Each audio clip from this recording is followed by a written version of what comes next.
ಮೇಲೆ ರಾಜಕಾರಣವನ್ನ ಮತ್ತು ಮುಸಲ್ಮಾನರನ್ನ ಕೇಂದ್ರವಾಗಿ ಇಟ್ಟುಕೊಂಡು ರಾಜಕಾರಣವನ್ನು ಮಾಡ್ತಾ ಇರುವಂಥದ್ದು ಕಾಂಗ್ರೆಸ್. ಇಡೀ ರಾಜ್ಯದಲ್ಲಿ ಈ ರೀತಿಯಾದಂತಹ ಹತ್ತಾರು ಘಟನೆಗಳಿಗೆ ಕಾರಣ ಯಾರು ಅಂತ ಕೇಳಿದ್ರೆ ಕಾಂಗ್ರೆಸ್ಸಿನ ಮೃದು ಧೋರಣೆ ಮತ್ತು ಕಾಂಗ್ರೆಸ್ನ ನಿಲುವುಗಳೇ. ಶಿವಮೊಗ್ಗದ ಘಟನೆಗಳ ಬಗ್ಗೆ ಸರ್ಕಾರ ಎಚ್ಚರಿಕೆಯನ್ನು ತೆಗೆದುಕೊಂಡಿದ್ರೆ, ಮಂಡ್ಯದ ಘಟನೆ, ಹುಬ್ಬಳ್ಳಿಯ ಘಟನೆ, ಈ ಎಲ್ಲ ಘಟನೆಗಳ ಬಗ್ಗೆ ಸರ್ಕಾರ ಎಚ್ಚೆತ್ತುಕೊಂಡಿದ್ರೆ ಇವತ್ತು ಈ ರೀತಿಯಾದ ಘಟನೆಗಳು ನಡೀಲಿಕ್ಕೆ ಸಾಧ್ಯ ಆಗ್ತಿರ್ಲಿಲ್ಲ. ಇವತ್ತು ಸುಭಾಷ್ ಶೆಟ್ಟಿಯ ಹತ್ಯೆಕ್ಕಿಂತ ಮುಂಚೆನೆ ಇದೊಂದು ಪೂರ್ವಯೋಜಿತ ಅನ್ನುವಂಥದ್ದು ಪೊಲೀಸರಿಗೂ ಗೊತ್ತಿದೆ. ಮುಸಲ್ಮಾನರ ವಾಟ್ಸಪ್ ಗ್ರೂಪ್ಗಳಲ್ಲಿ ಆತನ ಹತ್ಯೆ ಮಾಡ್ತೀವಿ ಅಂತೇಳಿ ಸುದ್ದಿ ಹರಿದಾಡ್ತಿತ್ತು ಅನ್ನುವಂಥದ್ದು ಗೊತ್ತಿದೆ. ಇದು ಪೊಲೀಸರಿಗೆ ಗೊತ್ತಿದ್ರೂ ಕೂಡ ಯಾಕೆ ಇದನ್ನ ಮುಂಜಾಗ್ರತಾ ಕ್ರಮಗಳನ್ನು ತೆಗೆದುಕೊಳ್ಳಿಲ್ಲ? ಹಾಗಾಗಿ ಈ ಇಡೀ ಘಟನೆಯ ಹಿಂದೆ ಬಹಳ ದೊಡ್ಡ ಪ್ರಮಾಣದ ಪಿತೂರಿ ಇದೆ, ಷಡ್ಯಂತ್ರ ಇದೆ. ಇದೊಂದು ಪೂರ್ವಯೋಜಿತವಾದಂಥ ಕೃತ್ಯ.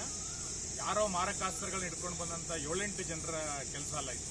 ಇದರಿಂದ ನೂರಾರು ಜನ ಭಾಗಿಗಳಾಗಿದ್ದಾರೆ.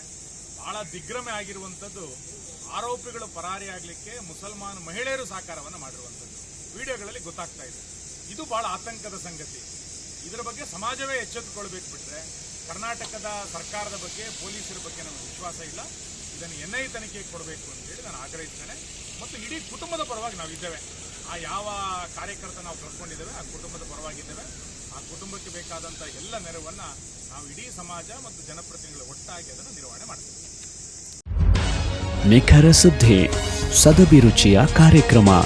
ನೀವು ನೋಡ್ತಾ ಇದ್ದೀರಾ ಕಹಳೆ ನ್ಯೂಸ್, ಸಮಾಜದ ಜಾಗೃತಿಗಾಗಿ ವಸ್ತುನಿಷ್ಠ